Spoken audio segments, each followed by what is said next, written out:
Good evening, everyone. I am Melanie Dragone, founder and board member of NJ5PAC, New Jersey Public Health Innovation Political Action Committee. And today I'm joined by fellow board member and co-founder Rula Valentine. Good evening, Rula. Good evening. Hi, everyone.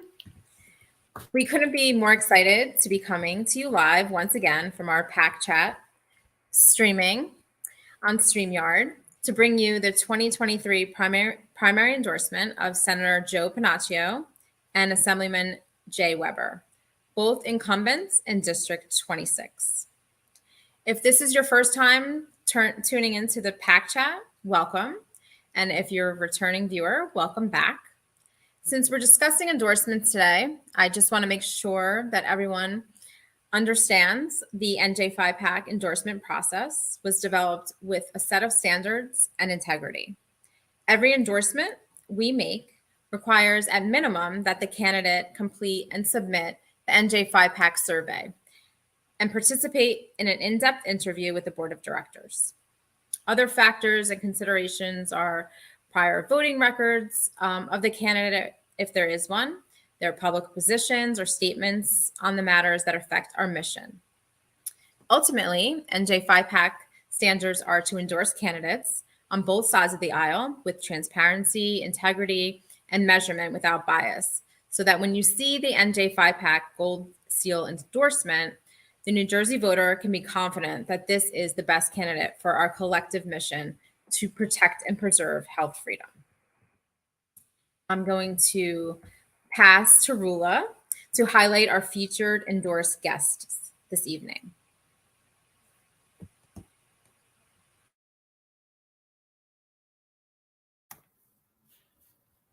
Hi, everyone. Thank you for that intro, Melanie. I want to introduce and give a little bit of background about our special guest tonight. Senator Pennacchio is an unwavering champion when it comes to health freedom in New Jersey. Time and time again, he has the courage, or has had the courage, to step forward as an outspoken, proactive supporter of medical freedom, informed consent, and parental rights. In December of 2019, Senator Pennacchio stood with parents to defend parental sovereignty. And in the darkest of days during the pandemic, when others imposed the harshest and most scientifically illiterate pandemic mitigation for our children, Senator Pennacchio fought to unmask the kids and return sanity to our schools and education system.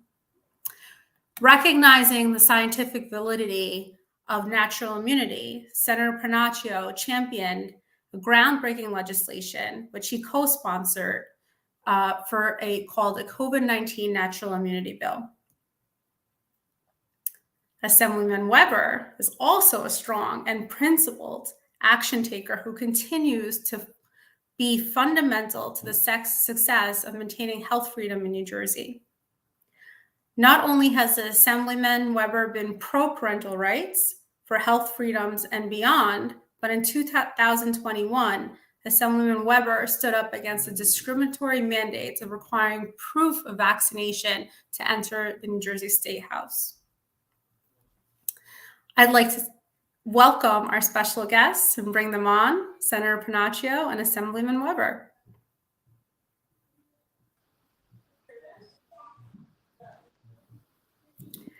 Good evening. Welcome to the PAC chat. It is a pleasure to have you both on, and congratulations on your D26 endorsement. Thanks for having us. I am going to give this back to Melanie, and she is going to kick off. I am going to kick off our questions for the evening. So we're excited to have you, and let's jump right in. So the first question goes to both of you. So what does being a legislator mean to you? What are your fundamental reasons for running and running again? Senator? Well, first, thank you, Melanie, and thank you, Rula, for having me on. I think, irrespective of politics, people in life search for significance. Sometimes they get it from their families, they get it from their jobs, their careers. I found it in politics. I like to help people. I remember at a very early age watching John Kennedy on television, watching Bobby Kennedy's brother after the president was killed, and then later on Ronald Reagan. And I saw how people were drawn to them, and I saw how they were able to change people's minds and lead them to places that sometimes that they did not want to go. And it's like an opiate. It gets into your system, and once it gets into your system, you want to be part of that process, part of that search for significance. Now, there's two ways we can do it growing up. We can either do it through the church, or you can do it through politics, and taking care and helping people en masse. So around 13 or 14 years old, I looked up the word celibate, and there were my priestly vocations. But the fact that I remember John and Bobby Kennedy and Ronald Reagan as I grew a little bit older, it stuck with you. So when I got a little bit older, I decided, I'm a dentist by profession. When I had some free time, I decided to dip my toe into the political forum. First as a volunteer, and then eventually looking for an area where perhaps I could run for election. And one thing led to another, and lo and behold, here we are. So I think you have definitely surpassed dipping your toe in, and you have taken a full body dive into politics, and we appreciate that for you, for us, and everything you have done so far. Assemblyman Webber, same question to you. Well, thanks. I want to start off by just commending you.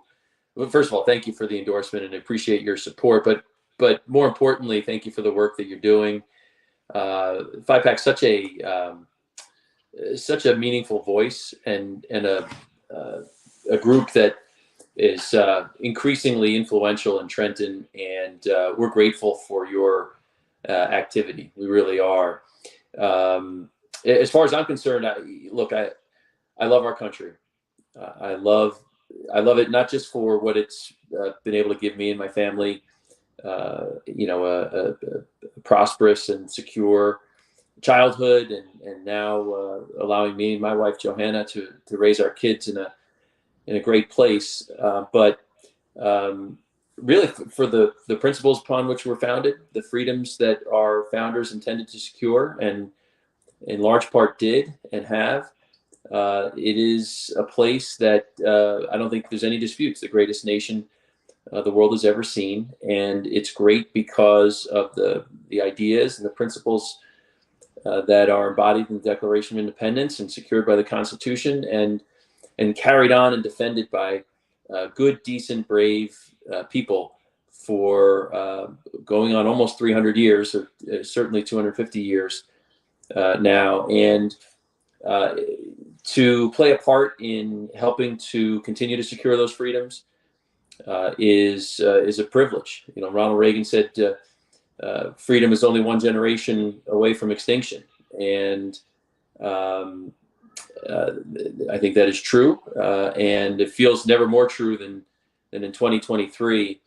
And so, if you have an opportunity to participate in the political process, if you have some strongly held views and think that your views can help people become freer or more prosperous, or at least secure the freedoms that this country promises, I feel like you ought to be involved. And I've, again, been lucky enough and blessed enough to be able to participate in the New Jersey State Assembly. It's an historic body and an historic chamber, which I think both of you have visited on multiple occasions.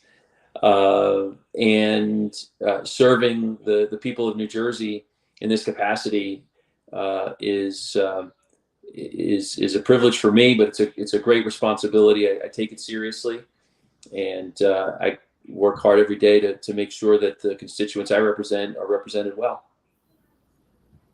Thank you. Yeah, agreed. And we thank you for the accolades you gave us. We are, happy to be here and to support legislators like you, Assemblyman and Senator Pennacchio. You make our work. You are some of the few that make our job easy.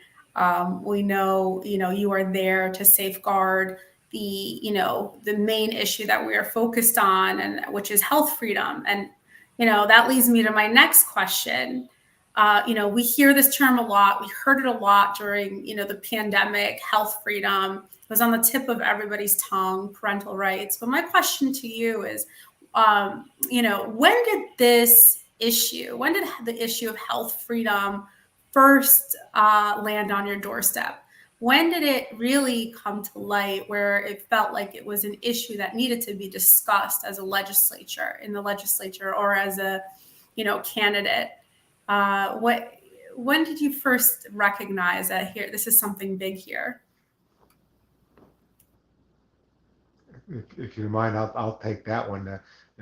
I don't quite remember the year, but the issue was the HPV virus for young girls at that time. And I am a retired dentist, so my degrees are all in biology and science. So I know enough virology and immunology to be dangerous. Also like to apply a little common sense. So I just was wondering why you would force a virus on a child when you can have just as much of an equal, probably more effective way of treating it was abstinence, especially on a young child. So that's the first time that was brought to my attention, this overbearing of the government forcing young students to have a vaccine in order to continue with their education. That was the first one. Sort of things crystallized with the religious exemption. That was a day that I won't forget. In 20 years, I tell people that's the first time I ever saw legislation that was almost guaranteed to pass, because they usually don't put legislation on the floor unless they know they have the votes for it. But those drums that were beating, those people that were chanting, the arms that were being twisted, I loved it. It gave me a charge like nothing else that has given me a charge in the last 20 years while I've been in the legislature. So if I saw those people and they were standing in the rain, in the cold, beating the drums, chanting, I owed no less to them the same effort. Not only that day, but going forward to make sure that this stuff never happens again.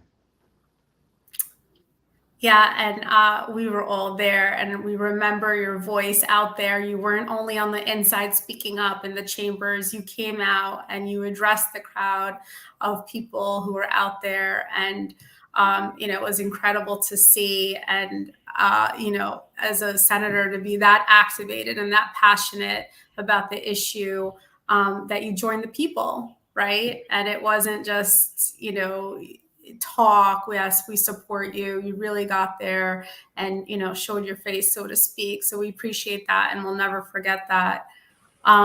Assemblyman Webber, how about you? When did this issue land on your doorstep? Well, I think like the senator, a real watershed moment was the religious exemption legislation when it went to the floor of the assembly and then over to the Senate on the same day. The amount of passion and activism that evoked was impressive. I've not seen a piece of legislation that created that much genuine grassroots interest. I mean, I've seen public employee unions come out and oppose certain measures, but frankly, they're getting paid to go out and wear T-shirts and protest. Not the folks who came down for the religious exemption bill. Those were moms and dads and kids who really, really cared deeply about the issue. It's a funny story. I brought my 5-year-old that day to Trenton.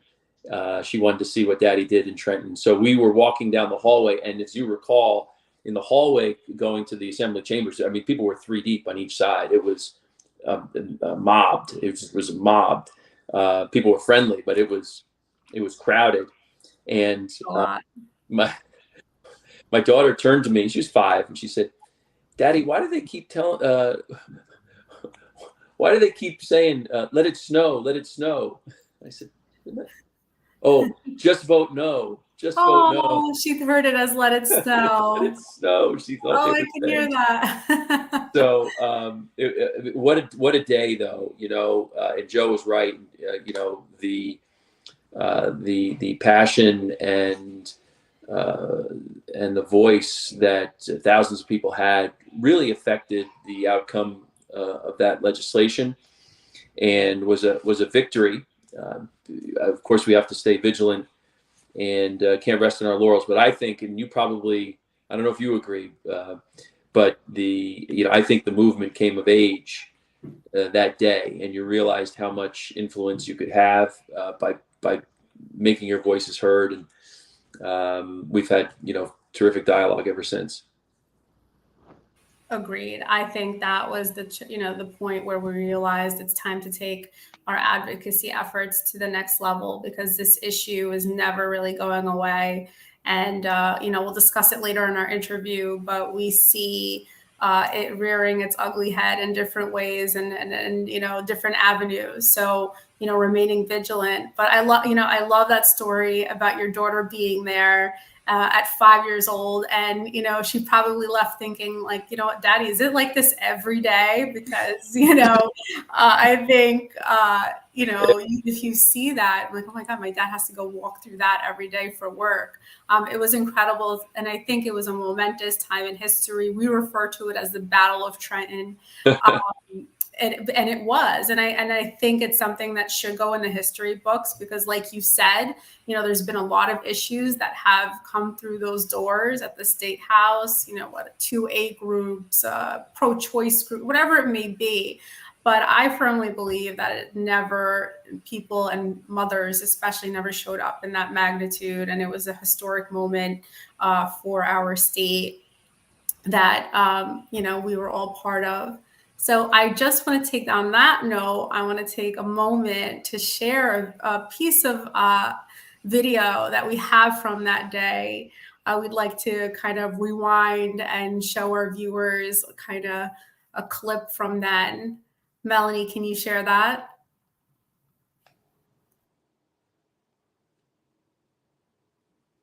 Morning!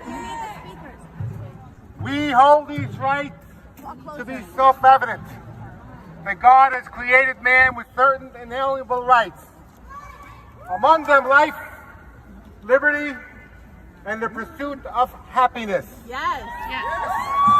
Government's purpose is to guarantee those rights. Government did not give us those rights. God gave us those rights. And only God can take them away. That's right. Our government was formed on those principles, codified in our Constitution. Yes. No ambiguities as far as the way we can practice our faith. No rules. First Amendment. Not the second, not the third, the First Amendment. Yes. Morning.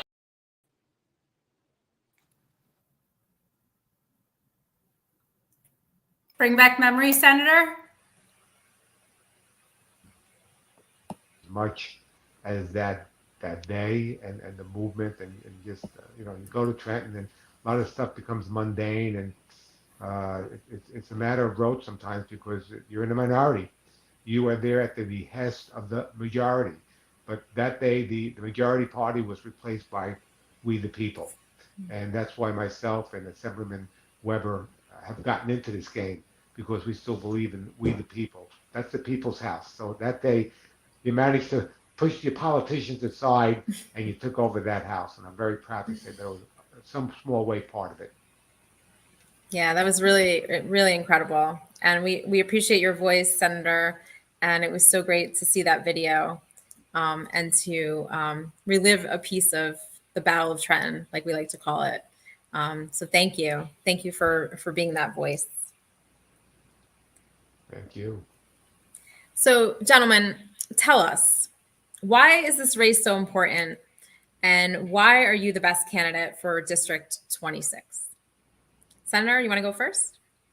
Sure. I think on a personal level, hopefully it's a validation of all the good work that we've done. I mean, we're here. We've gotten your endorsement. We've gotten endorsements from firefighters and PBAs and elected officials. But the election itself now comes down to the people, and ultimately it's the people that will determine whether or not they're happy with the body of work that you've done. I'm out there, very open, very transparent. People know who I am, what I've done, and most of the people, hopefully in my district, which is, I think, a reflection of their needs and their wants and the way that they would like me to, to vote and to take a mantle on the issues that are important to them. I think they're going to support me. And again, that search for significance. At the end, we all want a little pat in the back. We have to wait for it every 2 years or 4 years in certain instances, and that's called an election. Yes, for sure. Assemblyman, tell us why you're the best candidate for District 26. Look, leadership matters, and leadership in the Republican Party matters, especially, I think, these days. I know you're a bipartisan organization, but many of the issues that hit home, other than medical freedom, tend to fall on partisan lines. And as the senator and I like to talk about as we campaign, it seems increasingly in 2023, it's not conservatives against liberals anymore. It's not really Democrats against Republicans. Sometimes it feels like it's the party of the sane and the party of the insane, or the party of the normal people and the party of the crazy people. Yes, the Republican Party is the party of the sane and normal people, but it matters who leads that movement. It needs to be strong. It needs to be clear. It needs to be principled. It needs to be grounded. And I think I've demonstrated throughout my service in the legislature that I provide a clear direction for our party, for our state.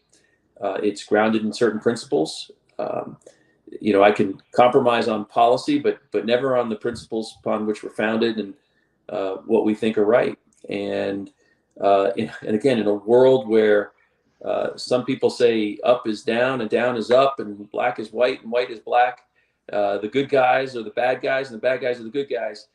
You need people who know who they are, know where they come from, and know where they want to take the state.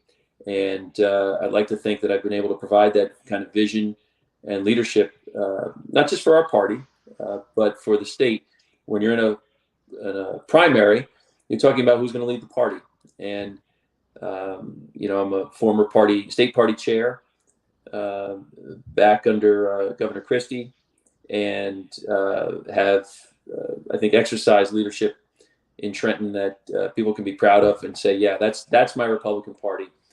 Those are the kind of principles that I support. Those are the kinds of people I want articulated, and how to do it.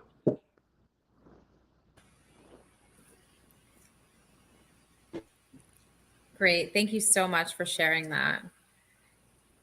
My next question is about the New Jersey Department of Health put out a memo on May 8th of 2023, and they are proposing to expand the required vaccinations for school entry to include COVID-19, flu, HPV, and our community is very concerned about these proposed additions.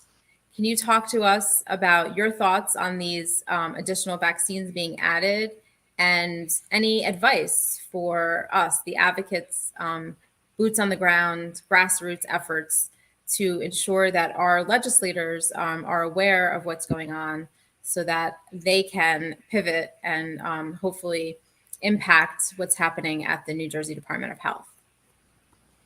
Assemblyman? Well, the proposed regulations are disturbing on a couple of levels. I mean, I think on the substance of them, it's pretty self-evident. Mandating a vaccine for children against a virus that has minimal effects on kids, and that does not prevent transmission of a communicable disease, and with some real science and medical research to suggest that the harmful side effects could far outweigh the benefits for young children. It seems to me to be medicine in the service of politics instead of medicine in the service of citizens. So the substance of these of the regulations and adding new vaccines is troubling. But for me, as troubling seems to be the way in which the state is going about it. If you're going to, especially in this time, 2023, after the pandemic, after we saw the strong public reaction against the elimination of the religious exemption, when the state knows full well that there are tens of thousands, if not hundreds of thousands, of families in New Jersey who care deeply about these issues, for the state to try to affect a change through administrative regulation as opposed to through legislation is I think, rather, I don't know if underhanded is the right word, but certainly it lacks the transparency that we should demand from our government. If a change like this, a significant change in policy like this is going to occur, it should occur through the elected representatives of the people who are accountable to the voters, who are regularly in touch with the voters, and who have to answer constituent emails and have to appear on podcasts, and who make regular public appearances and ask for the support of the people. Decisions like that should be made in the legislature so that groups like FIPAC and other concerned citizens can have their voices heard and affect the outcome.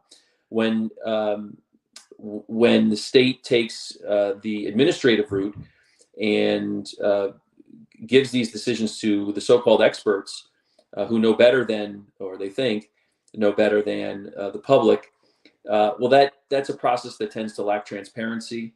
It lacks accountability. And when you don't have transparency or accountability, it breeds mistrust among the citizens. And so I'm troubled by both the regulations and the way in which these changes are being suggested. I understand the end of the comment period was today, so we'll see what happens next. But it's the easiest out in the world for a legislator to throw our hands and say, what can I do? The department adopted the regulations. I have no say in that. We should be demanding that legislators vote on this and debate it and have so that your voices can be heard much more directly.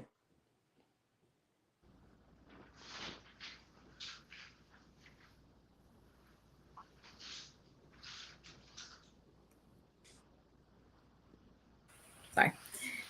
Agreed. Thank you so much for that. It is so important that there is transparency and that we have the opportunity as parents and constituents in the state of New Jersey to have our voices heard and, to give public comment and have that on record, because that's part of this democratic process. Senator?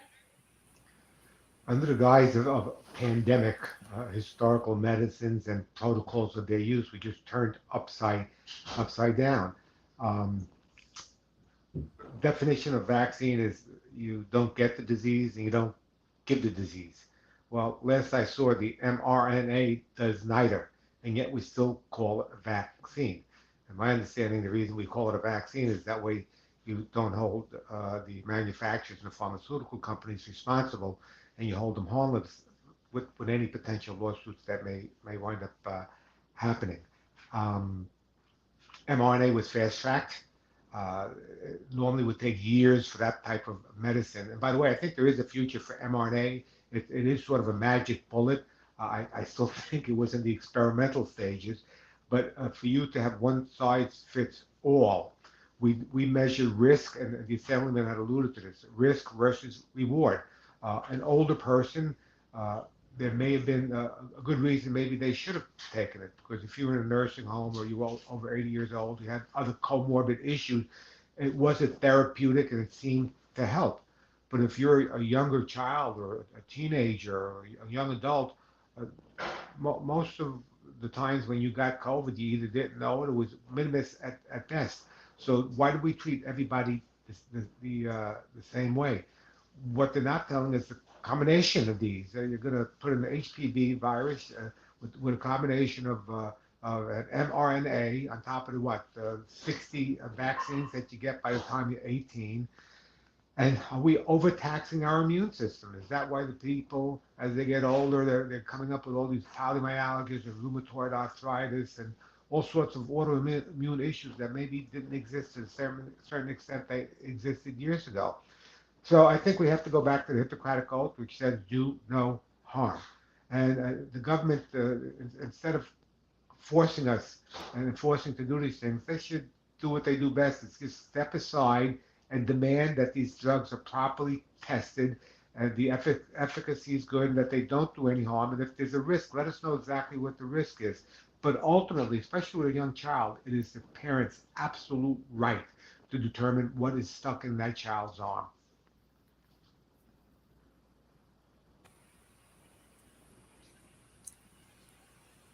Absolutely. Thank you so much for sharing your insights. We appreciate it. Rula?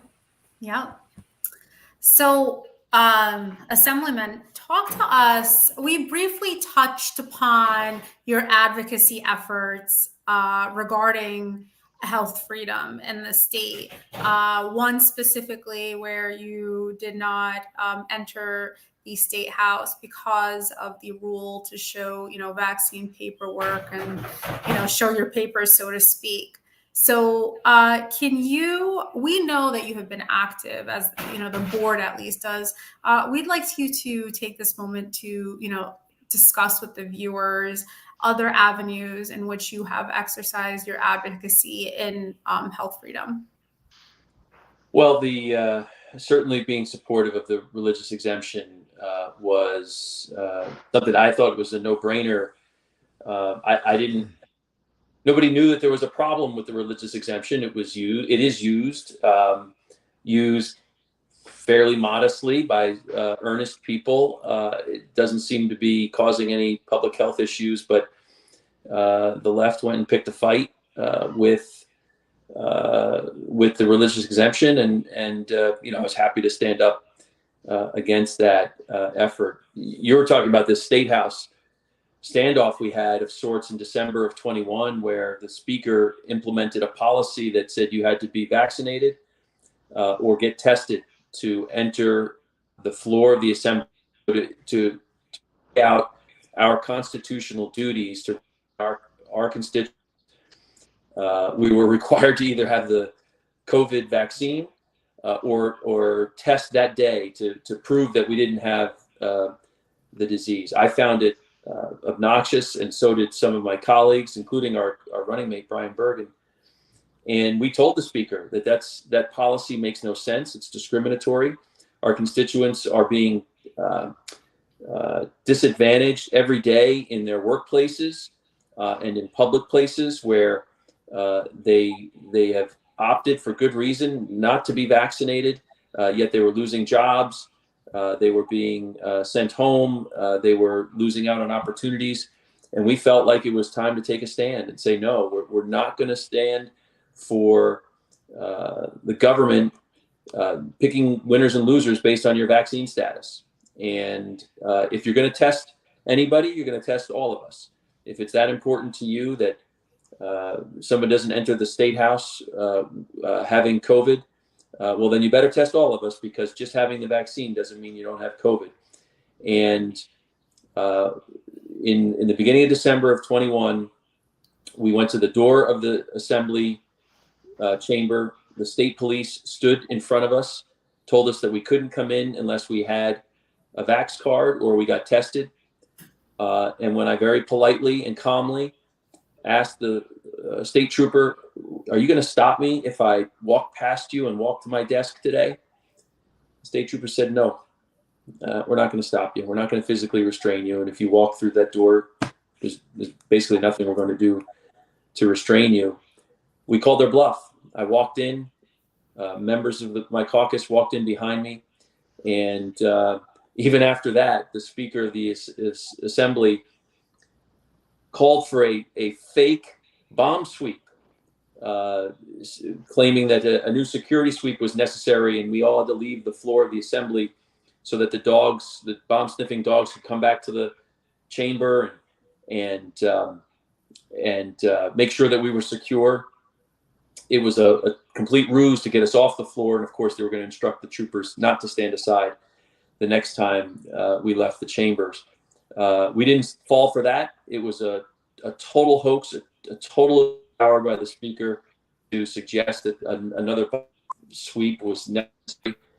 The troopers thrust us for trespassing on the floor of the assembly where we were performing our duly elected obligations. They didn't do that either because they wouldn't, because we weren't trespassing. We were right where we should be, which was on the floor of the assembly representing our constituents and making their voices heard, standing up against these kind of discriminatory policies that we saw all too often during the pandemic, and that we're going to fight to make sure never happens again. A good, interesting postscript to that showdown in December of 21 is the fully vaxxed, double vaxxed Speaker of the Assembly, Craig Coughlin, wound up getting COVID and could not attend the swearing-in ceremony just a few weeks later in January of 22, and had to take his oath as Speaker by Zoom because he had become infected, notwithstanding his vaccination status par excellence. So a little bit of justice, I think, was done there, and we'll continue to stand firm where we see inequities and unfair treatment on the basis of vaccination status. Listen, words are a good starting point. Words can be powerful, but there isn't truly an impact unless concrete actions are taken. And, we thank you for actually not only speaking of your support, but showing your support through actions like that, and showing people that you are willing to, match your words, right? And show your through support. And I remember that day, right? When you all, and I believe it was, unfortunately, he's not on our call tonight, Assemblyman Brian Bergen, right? Went in and refused to go in and show their papers. I mean, it was a huge,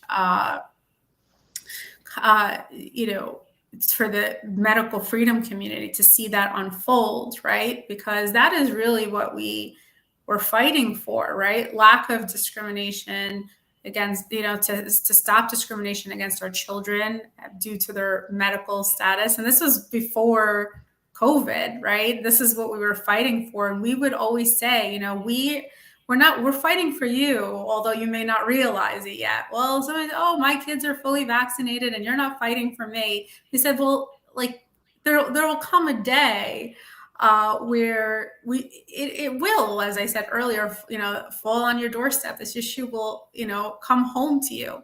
And we saw so many people who, join our army, so to speak, who, after COVID and these type of crazy restrictions that we saw, like, asking for people to show their paperwork before they entered a building. So, we thank you for really stepping up that day. Senator Pennacchio, you have been, showed your action in a multitude of ways and your support. Would you like to, share with us maybe some of the key advocacy efforts you put forth in health freedom? Sure. Well, I've spoken at a number of your forums, which is I appreciate, and I think mostly I was speaking to the choir.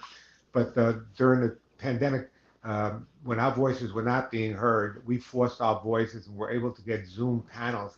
And some of the people that were invited to the Zoom panel were world-class pediatricians, pediatric psychologists, people dealing with immunology, virology.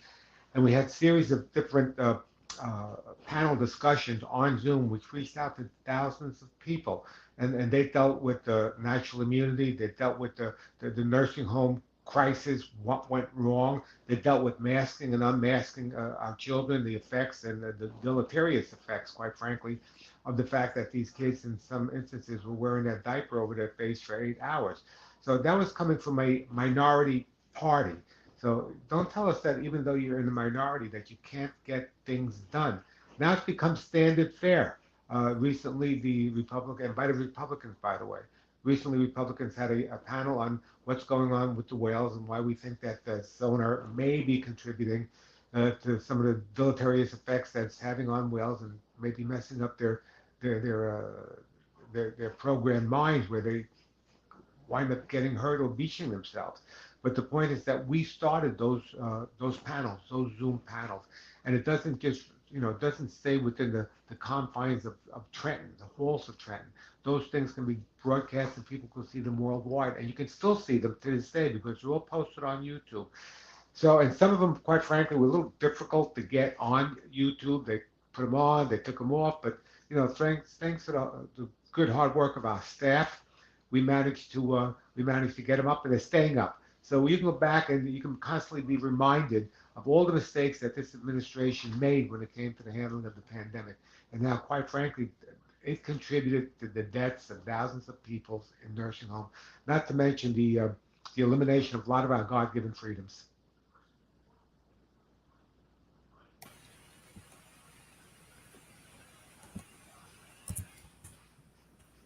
Yes, absolutely.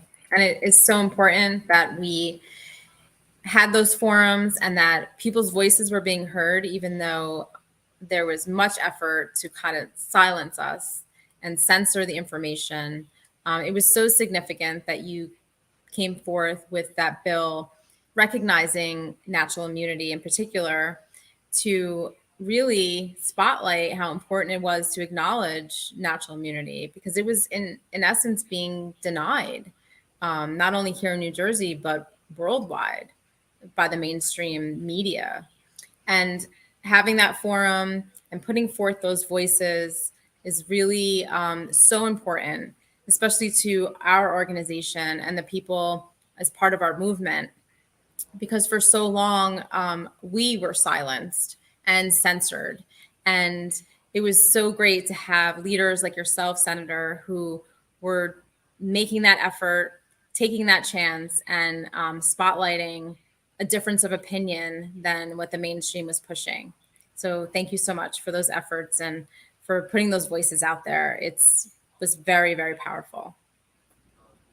So I have the last question, and I'll present it to you, Senator, first. Do you think that New Jersey can be a beacon of health freedom rather than always being on the defense?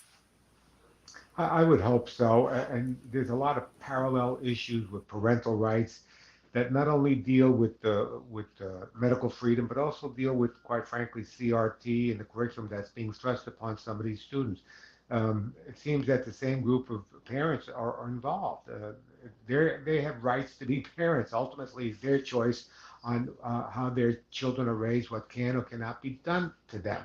So if you take a look at the school board elections, I think it was a year or so ago, over 500 seats were changed. Many of those seats were changed because people just got fed up of what was going on in our schools and the fact that a curriculum, which was very distasteful to them and should, quite frankly, in many instances, might not be allowed to have these 4, 5, and 6-year-old kids subjected to this stuff, was thrust upon them.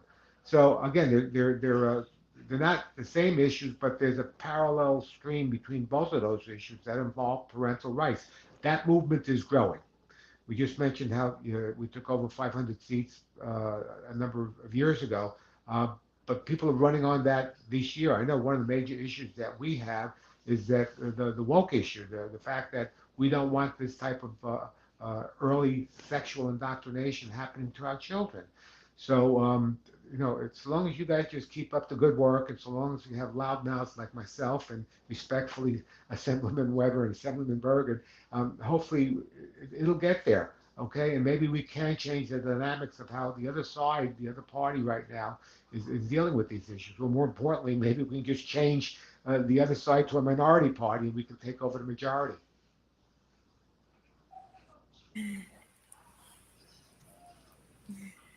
Thank you so much. Assemblyman, how can New Jersey be the beacon of health freedom? Well, I share the senator's optimism on the issue for all the reasons he said. There is a growing parental rights and pro-freedom movement in the state. You're a part of that, but you're not the only part of it.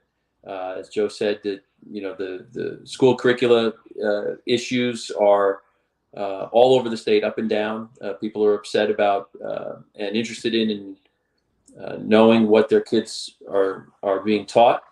But here's the other exciting thing about it.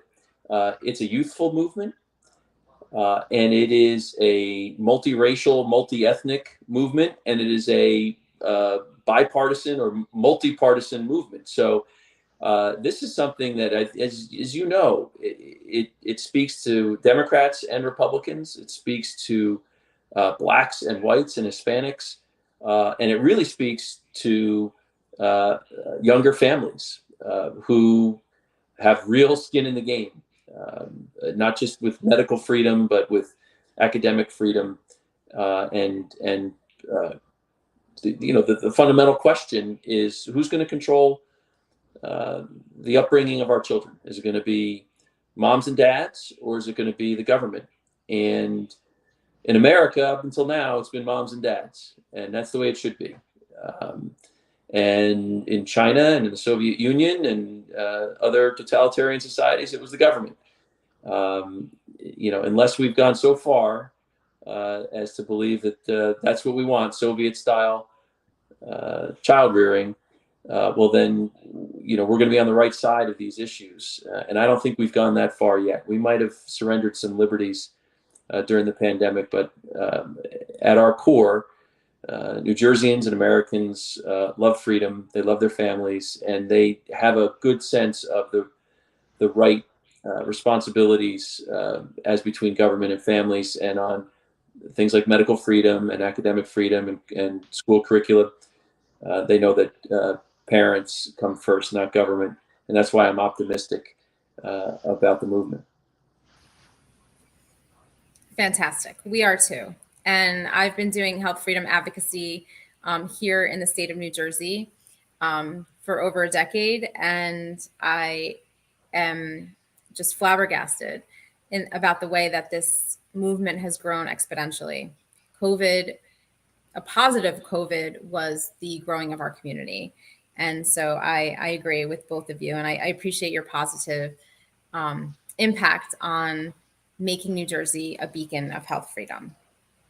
So before we let you go, we just want to allow you to share with our viewers how they can help and support your efforts, and any final words that you have that you'd like to share with our audience tonight. Senator?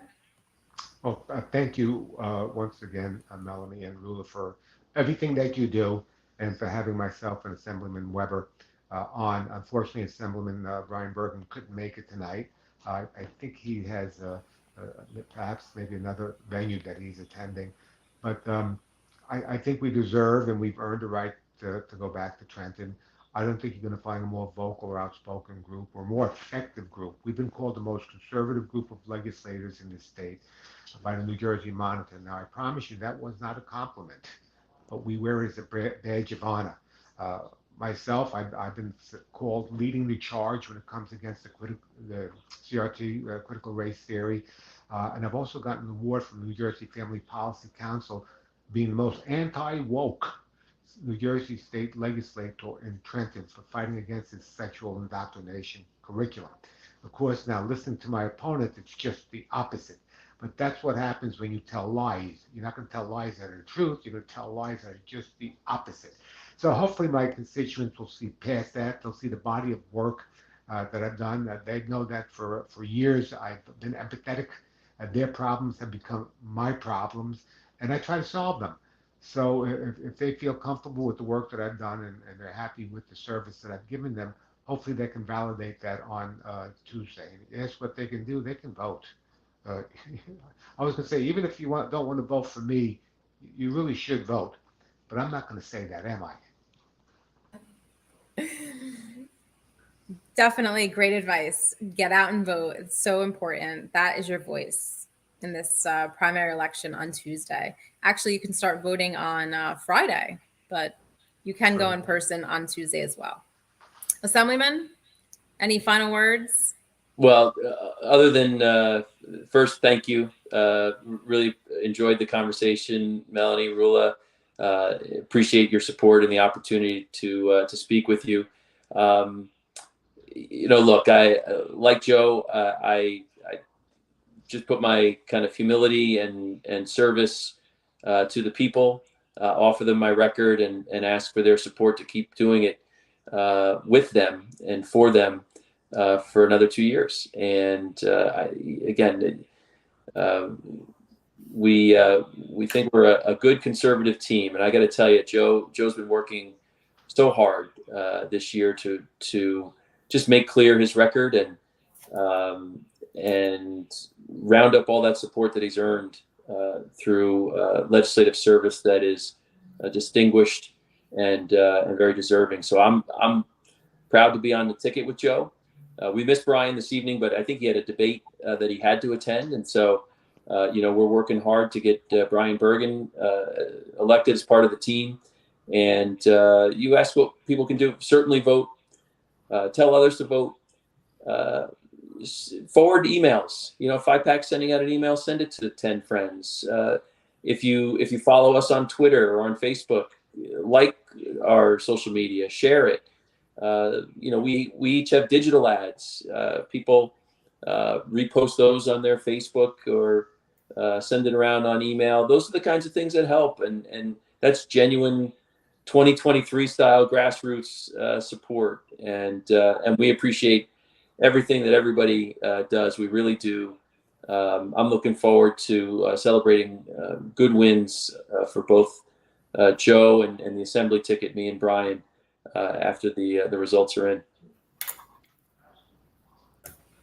Thank you. It is that record that you mentioned, Assemblyman Webber, that proven record that compelled NJ 5-Pack to issue an endorsement in District 26. We for the most part stayed out of many primaries, most primaries in the state, but that record and that proven history of advocacy for our community is what really drove us to stand up and say, we need to keep you and Senator Pennacchio in the game, right? We need that representation in Trenton.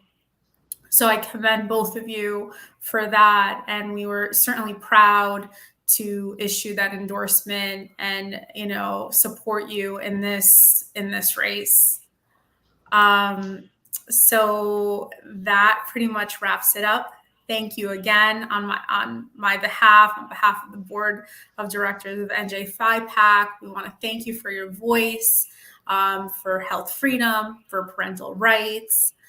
Congratulations again on the official endorsement for the primary election in 2023, and best of luck in the race. And I'm sure, and we hope to have you again in the near future. Thank you. Thank you. Thank you. Endorsement!